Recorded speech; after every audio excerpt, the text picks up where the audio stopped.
I don't want you at the launch, Chloe. You'll just embarrass me in front of the real guests." The words hung in the air of our kitchen, the same kitchen where I'd spent a decade tasting, critiquing, and celebrating every dish that had led to this moment. The sheer audacity of it hit me like a physical blow, but I just stood there, watching him adjust the cuffs on his $1,000 shirt. He was telling me I didn't belong at his own grand opening, standing on the very floor where all his dreams were born. I managed a nod. I think I even smiled. But that night, something inside me, a support beam that had been slowly cracking for years, finally snapped. 10 years. That's how long I'd been pouring my life into Julian's dream, like filling a glass that had no bottom. A decade spent believing in a future that, it turned out, only had a supporting role for me, and one that was easily written out of the script. Before we get to what happened next, I want to thank you for being here, for listening to these stories of quiet power and unseen determination.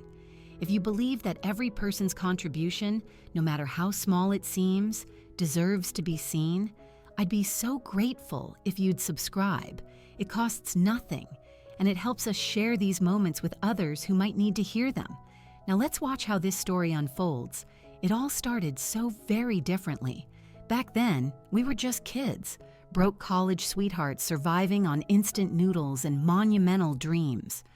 Julian would come home from his late-night shift at a local diner, smelling of grease, with fresh burns on his forearms and stories of impossible customers. I was juggling my own life, working morning shifts at a coffee shop before spending my evenings and weekends freelancing as a graphic designer from the corner of our tiny studio apartment. We had absolutely nothing but each other and this insane shared conviction that Julian could cook his way into a better life. One day, we're going to build something amazing together. He used to whisper in the dead of night when the weight of exhaustion made everything feel impossible. "You and me, Chloe, will show them all what real food is about." And I believed him. My God, how I believed him. When the bills for Julian's Culinary Institute started stacking up, I'm the one who co-signed for a student loan.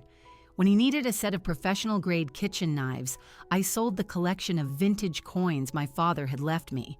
And when he first talked about opening a pop-up restaurant, I cashed in my inheritance, money my parents had left me after the accident that took them both, $30,000. It was supposed to be my future, my safety net. Instead, it became his launch pad. "This is an investment in us," he'd said, kissing my forehead as I signed the check over to him. "Everything I build, we build together." But somewhere between that first sold-out pop-up and his third restaurant location, the we began to quietly disappear. I was a graphic designer back then, and I was good at it. I had my own clients, a small but growing portfolio, a creative world that was entirely my own. I designed logos for local startups, created branding for community events, and even did a few covers for a regional magazine. It wasn't glamorous, but it was mine. Then Julian's Japanese-Peruvian fusion concept, Nikki, took off, and suddenly my role shifted. It happened so gradually, I barely noticed. First, he asked me to design his menus, just as a temporary fix until he could hire a real agency. Then he needed help with the bookkeeping because the accountant was charging too much. When the hostess called in sick, I was the one who put on a smile and seated guests. When his social media person quit without notice, I took over the restaurant's Instagram account. "You're just so good at all this stuff, Chloe," Julian would say, kissing my cheek as I stayed up until 2 a.m. working on his promotional flyers. "Why would I pay someone else when I've got you?" Every time I said yes, another piece of me vanished. My client list shrunk as I turned down work to focus on his projects. My portfolio grew stagnant. My identity slowly dissolved into his until I couldn't tell where Chloe the designer ended and Chloe the restaurant wife began. The changes in Julian were subtle at first, like a slow-acting toxin. Success has a way of warping people, and rarely for the better. It started with small things. He stopped asking about my day. He began using pretentious phrases like elevated culinary narrative and gastronomic artistry instead of just talking about making good food. He started wearing expensive cologne and getting his hair cut at a high-end salon instead of letting me trim it in our bathroom. But the real shift happened at industry events. In the beginning, Julian would introduce me as my wife Chloe, the incredible designer behind all our branding. Soon, it became my wife Chloe. And then, more and more often, I wasn't introduced at all. You make things awkward around the investors, he explained one night after a particularly brutal cocktail party where I'd spent the entire time standing by the wall while he worked the room. They want to talk business, and when you're there, they feel like they have to make polite small talk. I can talk business, I protested, the words feeling weak even as I said them. I've been a part of this since day one. But you're not really in the industry, are you? He said with a little laugh, a laugh that felt like a pat on the head. It's different when it's your actual profession. The words stung because there was a sliver of truth to them. I wasn't a chef or a food critic or a restaurateur. I was just the woman who had sacrificed her own career so he could have his. I started to feel like decorative wallpaper at his events, part of the background but never truly seen. Staff who had worked for him for months were sometimes surprised to learn he was even married. The food bloggers who interviewed him never once asked about his partner. I had become invisible in plain sight. Then Isabella walked into our lives like a perfectly curated storm. She was everything I wasn't, polished, impeccably connected, and professionally formidable. The wife of one of Julian's biggest investors, she had just launched her own public relations firm specializing in luxury hospitality brands. She had sleek, dark hair that never had a single strand out of place, wore tailored suits that cost more than our mortgage, and spoke with a clipped, confident authority that silenced rooms. Julian has incredible raw talent, she told me at a dinner party, her smile as sharp and thin as a filleting knife. But he needs the right kind of guidance to break through to the A-list. I should have seen what was coming. The private meetings about brand strategy, the sudden drastic changes in how Julian dressed and spoke, the media training sessions I wasn't invited to, the way he started referring to the restaurants as my concept instead of our dream. Isabella thinks I need to be more deliberate about my public persona, Julian explained when I asked about the new, expensive wardrobe. She says successful chefs are personalities first, culinary artists second. And what do I think? I asked quietly. He just looked at me, and in that long, empty silence, I heard my answer. The worst part wasn't the big, dramatic betrayals. It was the 1,000 tiny cuts, the way he'd correct my version of a story at dinner parties, the way he'd quickly change the subject when someone asked about our early days, the way he'd become visibly embarrassed by our modest home, our reliable old car, the simple, unpretentious life we had built together. You dilute his brand, Isabella told me once, her voice completely matter-of-fact at a food and wine festival. Julian needs to project a certain image. Having a wife who looks like, well, a sweet home economics teacher, it sends the wrong message about his level of sophistication. That night, I went home and stared at my reflection for a full hour. A home economics teacher. Was that all I was now? When had I stopped seeing myself as anything more than a footnote in Julian's biography? But the final crushing blow came 3 weeks ago when Julian announced the grand opening of Ember, his flagship restaurant, the one that was supposed to cement his legacy.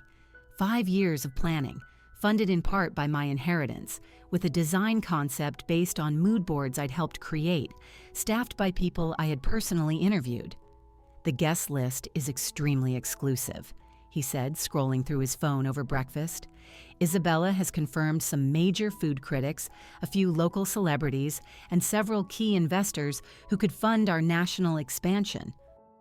What time should I be ready? I asked, already picturing what I might wear. That's when he finally looked up from his phone, a flicker of something like pity in his eyes. Actually, Chloe, I think it would be better if you just stayed home for this one. The coffee mug I was holding slipped from my fingers, shattering on the kitchen floor. Neither of us made a move to clean it up. I don't understand, I whispered. Look, this is a huge night for my career. Isabella worked miracles to get the right people in that room, and he trailed off, searching for a way to soften the blow. You'll embarrass me in front of the real guests. The real guests. As if I wasn't real. As if a decade of marriage, of sacrifice, of love and partnership wasn't real enough to earn me a single chair at the table I had helped build from scratch. I nodded because my voice wouldn't work. I smiled because I had no idea what else to do. But that night, as I watched Julian practice his opening speech in the living room mirror, something fundamental inside me broke. The woman who had given everything for someone else's dream was gone. And in her place stood a woman with very, very different plans. 3 days passed after Julian's devastating verdict. 3 days of me moving through our house like a ghost, making meals he barely touched, folding laundry that belonged to a man who now saw me as a liability. 3 days of catching my reflection in windows and mirrors, wondering when I'd become so easy to discard. But on that 4th evening, as Julian once again practiced his grand opening speech, gesturing to an imaginary audience while I sat unseen on the sofa behind him, I remembered Daniel. Daniel Morris wasn't just some acquaintance. He was a man whose life I'd inadvertently saved, though he'd always insisted the favor was the other way around. The memory came rushing back with startling clarity as I watched Julian perform for his phantom crowd, completely oblivious to my existence. It had happened 5 years ago, back when Julian was still running Taco Fusion, his Korean-Mexican food truck that he parked outside the city college on weekdays. I was there that Tuesday afternoon, helping him prep for the lunch rush. When the white van from the health department pulled up, I saw Julian's face drain of color. "Perfect timing," he muttered, wiping his suddenly sweaty hands on his apron. "Just what I need when we're behind on the permit renewals." The inspector who emerged was a tall, thin man with receding hair and thick-rimmed glasses. He carried himself with the quiet, serious air of a man who took his job very seriously. He held a clipboard to his chest like a shield, his pen already uncapped, his expression focused and neutral. His badge read, D. Morris, Environmental Health Specialist. "Good afternoon," he said to Julian. "Routine inspection. Shouldn't take long if your paperwork is in order." Julian nodded nervously and led him towards the truck's service window. I stayed back, pretending to organize napkin dispensers, trying to stay out of the way while Daniel, though I didn't know his name then, began his methodical work. Everything was going fine until Daniel stepped inside the truck to check the refrigeration unit. I saw his face change. The professional mask slipped for just a second, replaced by a look of sheer panic. He gripped the edge of the stainless steel counter, his knuckles turning white. His breathing became shallow and fast. "Sir?" Julian asked, his voice laced with concern. "Is everything all right?" Daniel tried to answer, but only a strangled sound came out. He set his clipboard down with a trembling hand and loosened his tie. Beads of sweat were popping up on his forehead, despite the cool autumn air. I knew those signs instantly. My college roommate had suffered from severe panic attacks, and I'd learned to spot the onset from across a crowded room. While Julian just stood there, looking completely bewildered, I stepped forward. "Hey," I said softly to Daniel, "you need to sit down." He looked at me, his eyes wide and unfocused. I gently guided him out of the cramped truck into a small plastic chair we kept for breaks, away from the handful of curious students who had started to gather. "What's your name?" I asked, crouching beside him. "Daniel." He managed to get out between ragged breaths. I can't." "Daniel, listen to my voice," I said, keeping my tone calm and steady. "You're having a panic attack, but you are safe. Can you feel the chair under you?"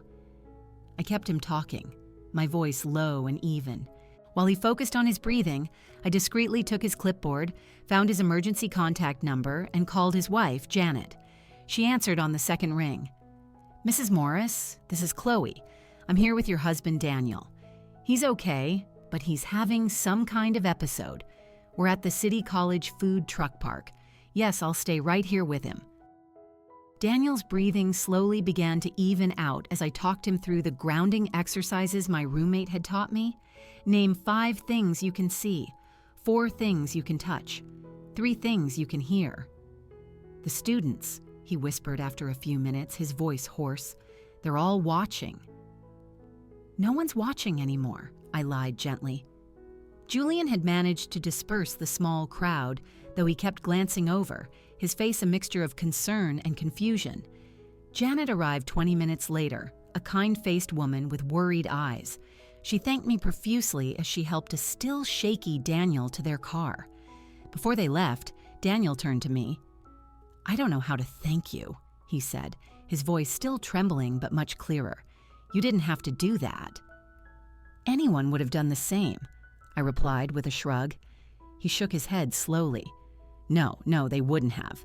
Most people would have called an ambulance and walked away. You stayed. You saw a person, not a problem." Julian never finished that inspection. Daniel had marked it incomplete and promised to return the next week. He did, giving Taco Fusion a clean bill of health and handing me a small potted succulent. "Janet grows them," he'd explained, looking slightly embarrassed. "I wanted to give you something, but I wasn't sure what was appropriate." From that day on, Daniel and I shared a quiet, unlikely friendship. Every December, a simple holiday card would arrive, with season's greetings from Daniel Janet Morris written in neat cursive. When I sent him a card congratulating him on a promotion I'd read about in the city newsletter, he called to thank me personally. The turning point came 2 years ago, when the Christmas card arrived in an unfamiliar, shakier handwriting. Janet's name was missing. I called him a few days later. "Janet moved out last month," he admitted after I gently pressed. 28 years. She said she couldn't live with my anxiety anymore. Said she felt like she was always walking on eggshells. Without a second thought, I drove to his apartment that weekend with a batch of homemade cookies and a handwritten letter. In it, I wrote, "Dear Daniel, you are so much more than your worst moments. You are a kind, decent man who is dedicated to keeping people safe. You saw me as a person worth helping when you came back to finish that inspection, even though you could have easily failed us. Janet leaving doesn't change your worth. You are more than this heartbreak, much more. Your friend, Chloe." He called me later that night crying, not sad tears, but grateful ones. "You're the kindest stranger I've ever met," he'd said through the phone. "Except you're not a stranger anymore, are you?" Now, watching Julian rehearse his speech, completely ignoring my existence, I knew Daniel was the only person who would truly understand the art of quiet, methodical justice. I walked into the kitchen far enough away that Julian wouldn't hear and dialed his number. He picked up on the 3rd ring. "Chloe, this is a surprise. Is everything okay?" I stared out the window at the darkening sky, a strange calm settling over me. "Daniel," I said, my voice steady, "I need a favor, the biggest one I'll ever ask." There was a short pause on the line. I could hear the faint sound of a news program in the background. "What kind of favor?" So I told him, not about the 10 years of sacrifice or the lost inheritance or the slow death of my identity. Those details weren't necessary. I just told him about Julian's new flagship restaurant, about Isabella and her comment about real guests, about being banned from the celebration for a business I had poured my own life and money into. I didn't cry. I didn't even raise my voice. I just laid out the facts like ingredients on a cutting board, letting him see exactly what kind of dish I was hoping to serve. When I finished, the silence on the other end was so long I thought the call might have dropped. Then, finally, Daniel spoke. "Send me the full menu for the opening night, and the list of your suppliers, if you have it." "Daniel, I don't want you to do anything that could risk your job," I said quickly. Chloe, he interrupted gently, I am not going to do anything illegal or unethical. I am just going to do my job, meticulously, by the book, and very, very quietly. The way he said those words, meticulously, by the book, quietly, sent a shiver of pure, cold satisfaction down my spine. That's all I ask, I whispered. 2 days before Julian's grand opening, Daniel would make his visit. Julian wouldn't remember him from the food truck, just another faceless bureaucrat. But Daniel remembered me. And more importantly, he remembered what it felt like to be seen when you were at your most vulnerable. Sometimes, the most powerful favors aren't about breaking the rules. They're about enforcing them. The charcoal gray dress had been in my closet for 2 years, unworn. I'd bought it for a memorial service, but opted for classic black instead. Tonight, it felt right. Subdued, unobtrusive, the perfect camouflage for watching my own marriage's memorial service from across the street. I found a small table at the late-night coffee shop directly opposite Ember, the pretentious name Isabella had dreamed up for Julian's flagship restaurant. From my seat by the window, I had a perfect, unobstructed view of the velvet ropes, the swarm of photographers, and the steady parade of gleaming cars delivering guests who looked like they'd stepped out of a magazine. The crisp October air carried the sounds of manufactured joy across the street, rehearsed laughter, conversations that sounded like performances. It was the specific kind of artificial buzz that happens when everyone in a room is there to network, to be seen, to play a part. Julian made his grand entrance at precisely 7:30 p.m. Stepping out to a flurry of camera flashes, looking magnificent in the custom-tailored suit Isabella had chosen. Even from a distance, I could see the transformation. His posture was straighter, his smile wider, his gestures more theatrical than the man who used to practice dicing onions in our cramped apartment kitchen. He had fully become the character Isabella had created for him, the visionary chef, the culinary phenom, the man of the hour. Then Isabella appeared at his side, and my breath caught. She was wearing a stunning, backless crimson gown that clung to her like a second skin. Her dark hair was swept up, showcasing a pair of diamond earrings that glittered under the lights. She moved with the innate confidence of someone who was born for this world, not someone who had clawed her way into it with borrowed money and sacrificed dreams. I watched them work the crowd as a unit. Isabella would lean in, whisper something in Julian's ear, and he would laugh, a perfect practice sound, before moving on to the next cluster of influential guests. They looked like a power couple. They looked like a team. And I realized, with a clarity that felt like a splash of cold water, that I was watching my husband with the woman he actually wanted to be. The guest list was a who's who of the city's culinary and social scene. The notoriously harsh critic from the city paper, the food photographer with 1 million Instagram followers, the host of the local morning show. These were Julian's real guests, the people whose opinions could launch a restaurant into the stratosphere or condemn it to oblivion with a single post. My phone buzzed. For a heart-stopping second, I thought it might be Julian, a last-minute change of heart.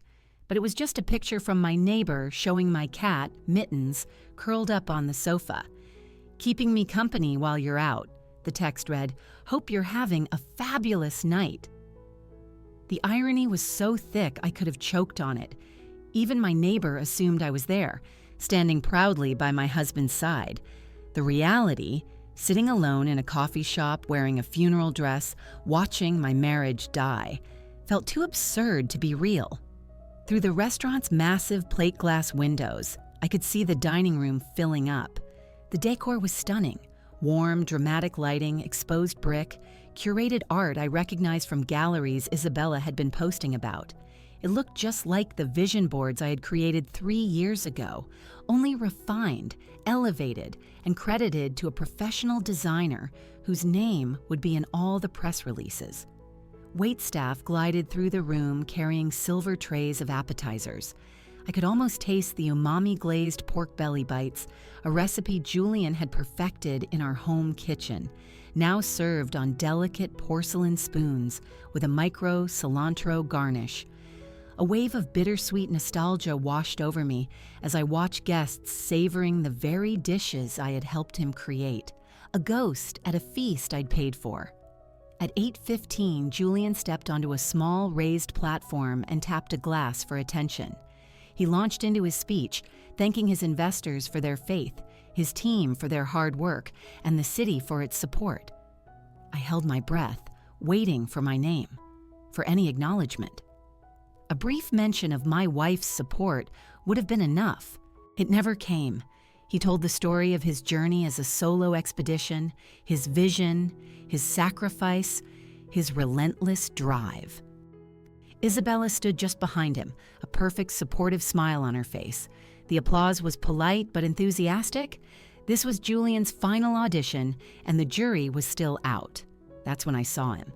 Daniel arrived so quietly that even I, actively looking for him, almost missed it. He wore his standard issue uniform, khaki pants, a light blue polo shirt with the health department logo, his official badge clipped to his belt. He carried a clipboard and a small cooler, the kind I knew held sample containers and testing kits. No one else paid him any mind. A health inspector was just part of the scenery, a bureaucratic necessity.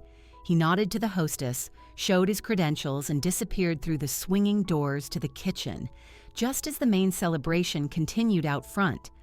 I found myself holding my breath, not sure what I was even hoping for. Daniel had promised to do his job, meticulously, by the book. He hadn't promised me revenge, just procedure. But this time, he had a very good reason to look closer than usual. Julian raised a champagne flute to the crowd, his voice booming with confidence. To Ember, where tradition meets innovation to create an unforgettable experience. The guests raised their glasses in a toast, the golden liquid shimmering in the warm light. Inside the kitchen, out of sight, Daniel was methodically working his way through a checklist, checking temperatures, examining storage, and preparing samples with the quiet focus of a man who understood that public safety wasn't a suggestion. As the guests lifted their forks to take the first bite of Julian's exclusive tasting menu, Daniel cleared his throat and stepped out of the kitchen and into the main dining room. The timing was so perfect it was almost poetic. The dining room fell silent, the kind of abrupt total silence that happens when 100 people realize something is deeply wrong all at once.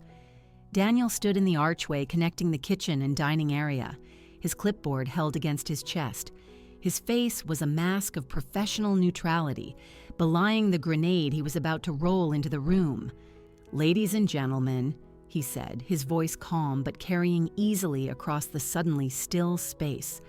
"My name is Daniel Morris with the City Environmental Health Department. I'm afraid I have to interrupt your evening." Julian's champagne glass froze halfway to his lips. Isabella's perfect smile faltered for a microsecond before snapping back into place, but I could see the confusion in her eyes. The food blogger, who had been artfully arranging her plate for a photo, slowly lowered her phone. Daniel pulled a printed report from his clipboard, the official department letterhead clearly visible. "Lab results from your preliminary food stock have confirmed the presence of an unapproved industrial coloring agent in your imported Spanish paprika," he announced, his tone utterly matter-of-fact. "Specifically, Sudan del Cristo, which is a known carcinogen and is banned for consumption by the FDA." A collective gasp rippled through the room. I watched as heads turned, eyebrows shot up, and phones were discreetly pulled from pockets and purses. The critic from the city paper let her fork clatter onto her plate, but Daniel wasn't done. "Additionally," he continued, consulting his clipboard with practiced precision, "your refrigeration logs show a critical failure. Your walk-in cooler holding high-risk shellfish recorded temperatures of 48 degrees for a cumulative period of 7 hours yesterday. That presents a significant risk of bacterial contamination." Julian's face went from flushed to a shade of mottled red. He stepped forward, his media training kicking in as he tried to seize control. "Now hold on a minute," he said, forcing a laugh that sounded like breaking glass in the silent room. I'm sure this is just a simple misunderstanding, a little paperwork mix-up, perhaps a faulty thermometer. But no one was laughing with him. The morning show host had already pushed her plate away. The Instagram influencer was now openly filming everything, whispering commentary to her followers. Daniel was completely unfazed. "Sir, food safety is not a misunderstanding. These are serious violations that pose a genuine health risk to your patrons." He pulled another document from his folder, this one on bright yellow paper. "As of this moment, I am issuing a temporary suspension of your food service license, pending a full audit and remediation of all violations." The words hit the room like a physical shock. Isabella glided forward, her PR instincts finally taking over. "I'm sure we can discuss this privately," she said, her voice smooth as silk despite the unfolding catastrophe, away from the guests. Daniel's expression didn't so much as flicker. "Ma'am, when public health is at risk, there is nothing to discuss privately. This notice is effective immediately."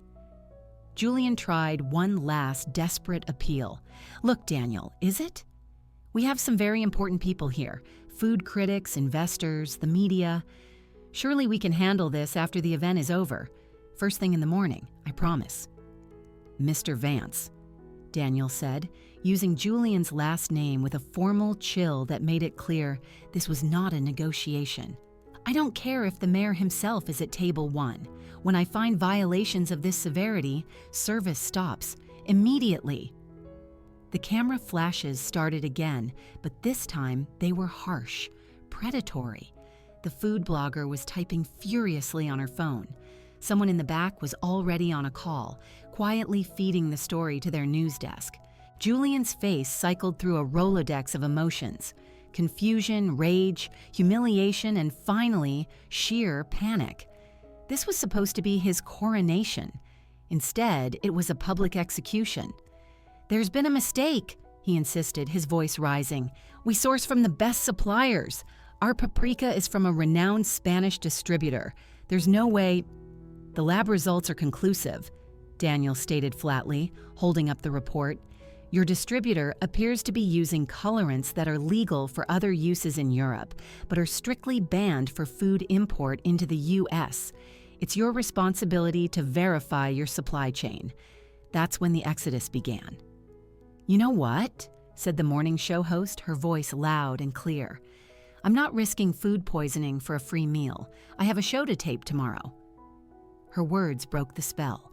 Chairs scraped against the floor. Napkins were tossed onto untouched plates. A murmur of excuses filled the air. "Can't believe I skipped the new sushi place for this," I heard one man mutter as he headed for the door.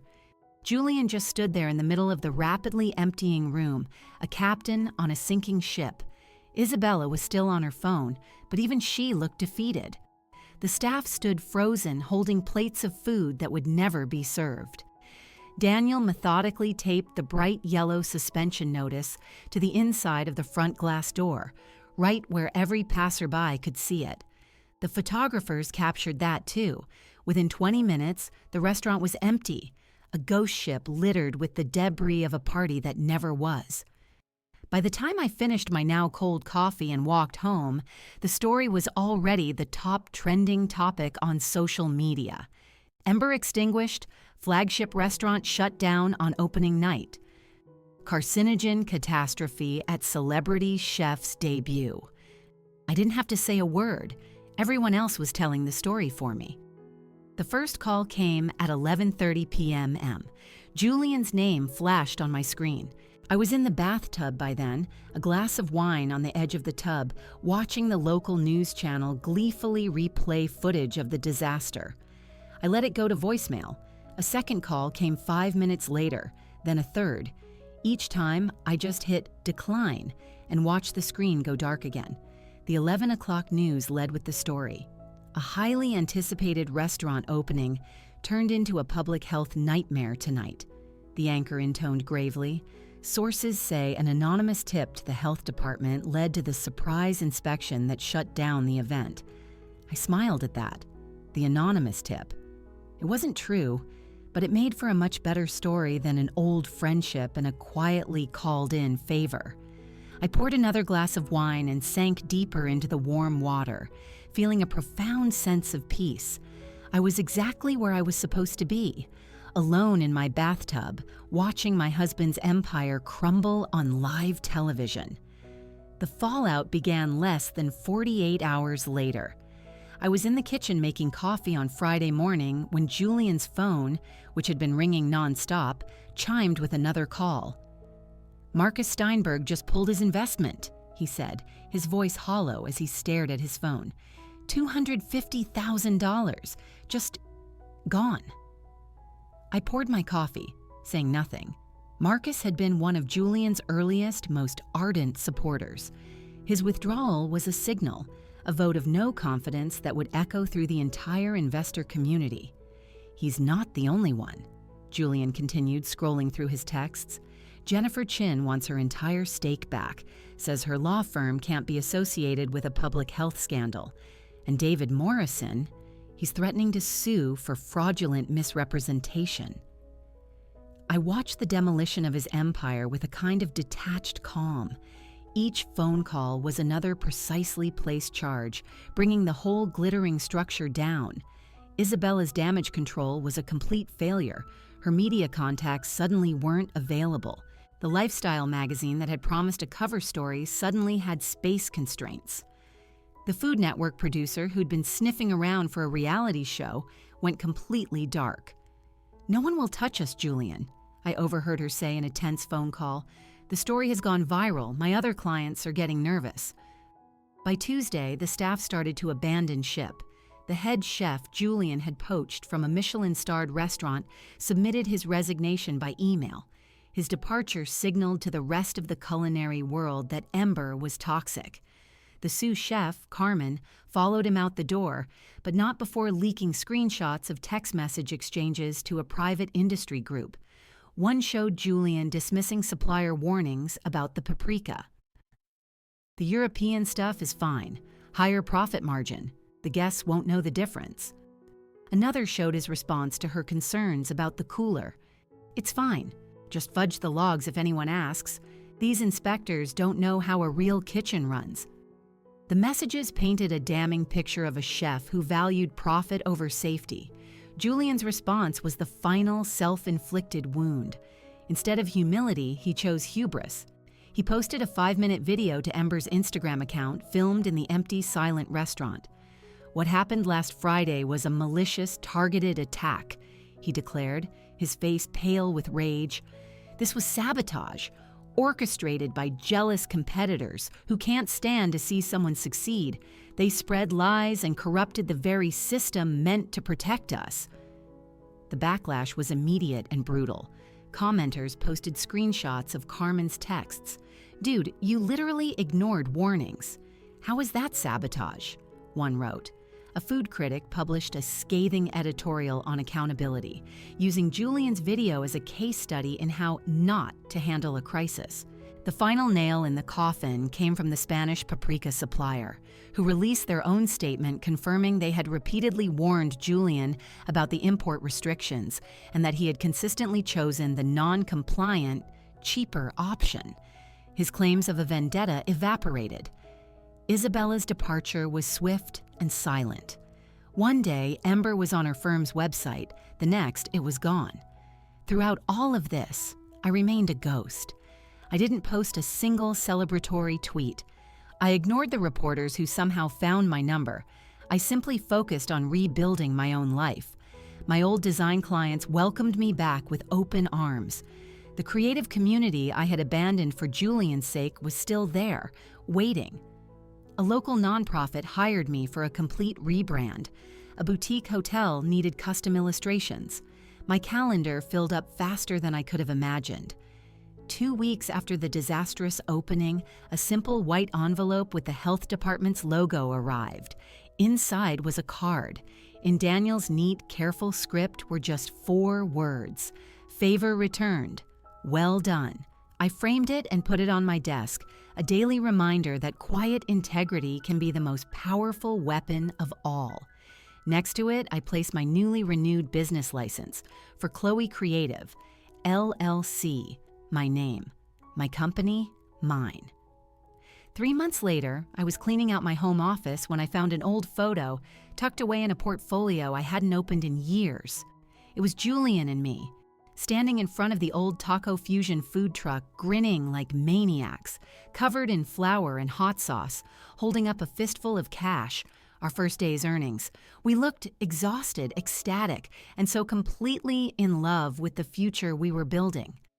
I stared at the photo, waiting to feel a pang of sadness or nostalgia.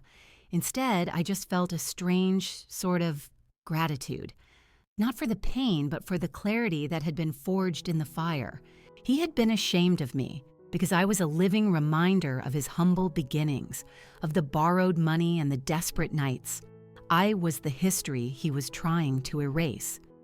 Ember, the restaurant, eventually reopened.